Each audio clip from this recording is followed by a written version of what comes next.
Shalom, Bapak Ibu yang dikasihi oleh Tuhan. Hari ini kita akan secara khusus membicarakan sebuah judul. Yang saya beri judul dalam video ini adalah pencurian jemaat semakin marak. Ada beberapa pendeta dari gereja kecil. Maksud saya gereja yang ada di pedesaan ya atau di pinggiran kota daerah tingkat 2 ya yang jemaatnya sedikit. Bisa saja cuma 20, 30, 50, atau maksimal 100. Tergolong gereja yang lemah, gereja yang kecil. Mereka telepon saya, mereka curhat. Pak Roni, gimana nasib kita nanti? Kami menggembalakan jemaat yang tidak banyak. Secara ekonomi, secara fasilitas, ya kami berjuang seadanya. Tetapi dengan kemajuan sekarang, gereja-gereja besar itu bisa buka cabang ada di mana-mana. Mereka masuk ke kota-kota tempat kantong-kantong orang Kristen berada. Begitu mereka masuk, terjadilah banyak perpindahan jemaat. Dan jemaat kami berpindah bukan karena mereka ingin sekolah di luar kota, atau mereka ingin bekerja di luar kota yang lebih besar saja. Tetapi di dalam kota kita sendiri, mereka tertarik beribadah di tempat yang lain. Bagaimana ini? Nah, Bapak Ibu yang dikasih oleh Tuhan, saya ingin mengutip satu ayat firman Tuhan dari Ulangan pasal 5 ayat 21. Ya, kita baca Ulangan pasal 5 ayat 21 adalah perintah Allah yang ke-10 dari 10 perintah Tuhan. Jangan mengingini istri sesamamu dan jangan menghasratkan rumahnya atau ladangnya atau hambanya laki-laki atau hambanya perempuan atau lembunya atau keledainya atau apapun yang dipunyai sesamamu. Nah, Bapak Ibu, itulah perintah ke-10 dari 10 perintah Allah yang Tuhan berikan kepada bangsa Israel melalui Musa. Nah, Bapak Ibu, kata apapun yang dipunyai sesamamu, kalau saya jabarkan, saya kembang, itu bisa juga termasuk jemaat sesamamu. Nah, Bapak Ibu, namun apa mau dikata, di zaman yang modern, semua orang butuh cepat, butuh instan.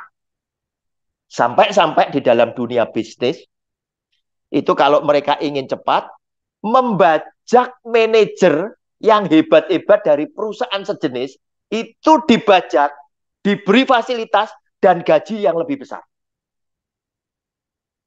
Nah, Bapak Ibu, ironinya, menyedihkannya adalah, di dalam kehidupan bergereja, ternyata hal ini pun terjadi karena gereja zaman sekarang sedang mencontoh cara-cara efektif dari dunia dengan mengesampingkan dosa.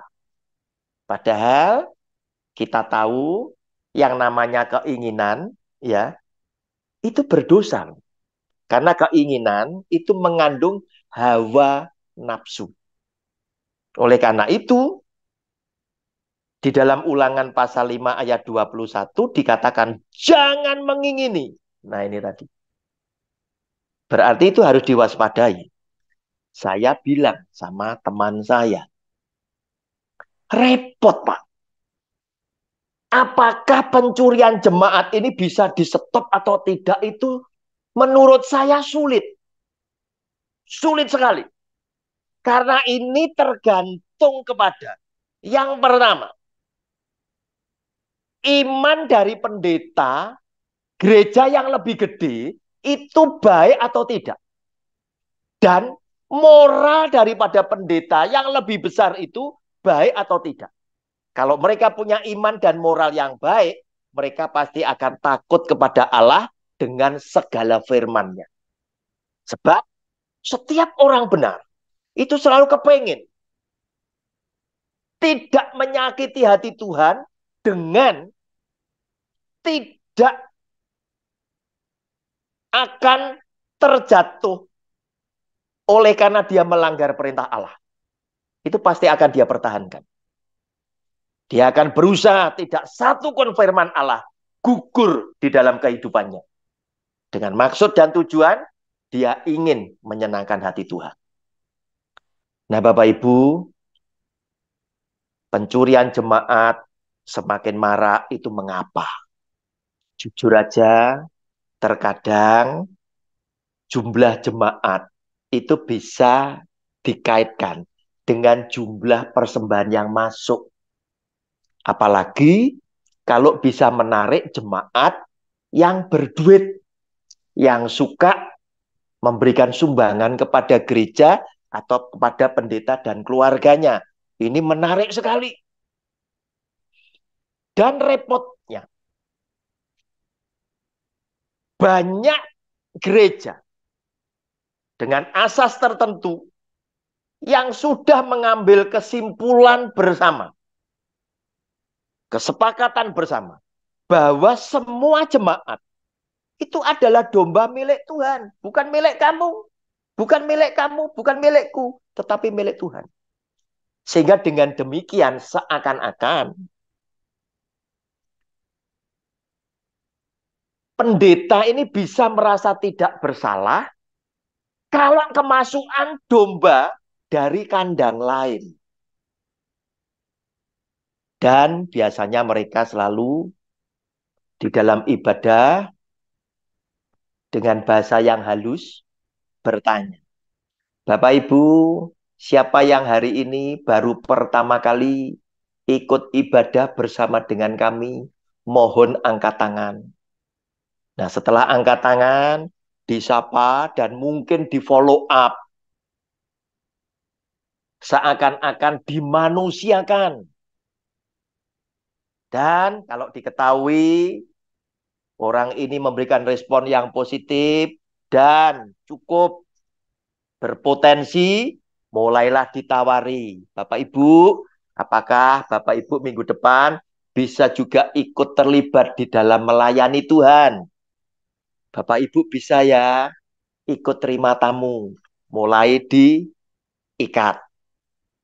Nah, Bapak Ibu, praktek-praktek seperti ini selalu dilakukan, banyak sekali dilakukan oleh kebanyakan pendeta yang merasa lebih besar, yang merasa lebih kuat dibandingkan dengan gereja-gereja yang lain. Mereka suka adu fasilitas tentang gerejanya. Maka tidak heran banyaklah dibangun gedung-gedung gereja yang semakin mewah, semakin bagus, semakin besar, semakin megah. Karena mereka tahu semua pendeta yang sedang berkembang sedang melakukan perkara yang seperti ini. Rumah makan saja kalau tidak direnovasi dalam tahun-tahun tertentu, itu pun pengunjungnya yang bilang rumah makan ini enak juga akan merasakan jenuh, bosan dengan desain yang itu-itu saja. Mereka juga akan lari ke tempat makan yang lain yang memberikan suasana yang baru. Oleh karena itu, fasilitas gereja itu menjadi salah satu daya tarik untuk jemaat-jemaat dari gereja-gereja yang lain.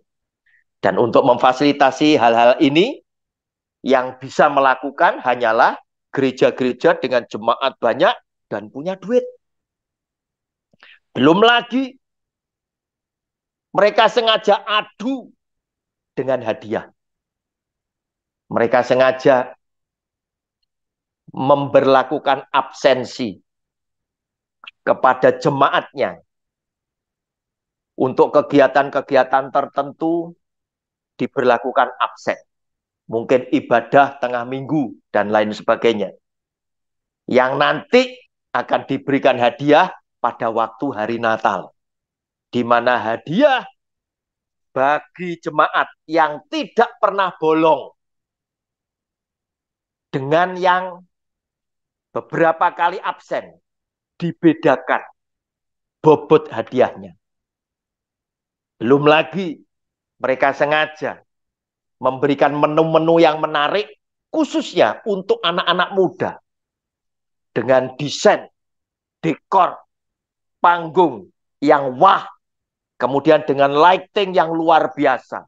Sehingga kita banyak menyaksikan gedung ibadah, panggung tempat ibadah, gereja zaman sekarang tidak kalah dengan diskotik. Kenapa? Karena ini dipakai untuk menjerat anak-anak muda. Yang tua cukup dilayani apa adanya karena mereka berpikir mereka yang tua sebentar lagi juga lewat. Tetapi gereja yang punya lifetime yang panjang itu adalah gereja yang kuat dengan anak-anak mudanya. Oleh karena itu, anak-anak muda di zaman sekarang itu begitu dimanjakan dengan apa yang mereka inginkan. Berusaha oleh gembala sidang ini ditangkap. Apa yang kamu butuhkan, apa yang kamu inginkan, gereja, gembala sidang berusaha memberikan. Agar supaya anak-anak muda merasa betah tinggal di gerejanya dan diimbau. Bawa jiwa baru. Nah, Bapak Ibu, dan yang terakhir adalah para gembala sidang zaman sekarang. Yang punya gereja besar, megah dan mewah ini tadi adalah pendeta yang bisa menunjukkan kesaktiannya. Yaitu punya pengalaman spiritual yang orang lain tidak punya. Yaitu yang bisa seringkali berkomunikasi, berbicara dengan Tuhan. Yang bisa pergi ke surga berkali-kali, ke neraka juga berkali-kali. Nah, Bapak Ibu, pendeta kecil di pedesaan adalah orang-orang yang polos, orang-orang yang jujur, yang menyampaikan apa adanya. Pastilah hal tentang kesaktian pendeta kota besar akan lebih hebat. Kenapa? Karena saya melihat kalau gembala sidang ini sudah sakti, karena jemaatnya banyak, gerejanya banyak, bisa ke surga berkali-kali, ke neraka berkali-kali. Tuhan ngasih mimpi berkali-kali, padahal Salomo yang hebat sepanjang hidupnya cuma 2 kali dijumpai oleh Tuhan dalam mimpi. Tetapi pendeta ini setiap minggu bisa dapat mimpi. Pastilah saya pastikan mereka adalah pendusta. Dan hebatnya lagi, dusta ini dilanjutkan. Anaknya yang dipersiapkan menjadi pendeta, itu juga mendapat visi dari Tuhan. Pertanyaan saya, pendeta di kota kecil, jemaat sedikit, apalagi di desa, kok tidak bisa berbicara dengan Tuhan? Kok tidak bisa mengalami pengalaman pergi ke surga berkali-kali? Apalagi anaknya. Nggak ada yang bisa. Yang bisa cuma anaknya pendeta-pendeta di kota besar. Surabaya, Jakarta, dan lain sebagainya. Nah, Bapak Ibu, saya hanya bisa memberikan semangat buat pendeta di pedesaan. Buat pendeta-pendeta di kota daerah tingkat 2. Dengan jemaat yang sedikit jumlahnya. Fokuskan kepada upah yang bukan jasmani, tetapi keselamatan kamu bersama keluarga. Tetaplah tegak lurus kepada kebenaran firman Tuhan. Sebab yang ditekankan oleh Yesus Kristus Tuhan bukanlah hidup yang di dunia ini. Sebab dia berkata, bersabda kepada Anda dan saya, apa gunanya seseorang memiliki dunia dengan segenap isinya jika jiwanya binasa? Bapak Ibu, sampai di sini video saya.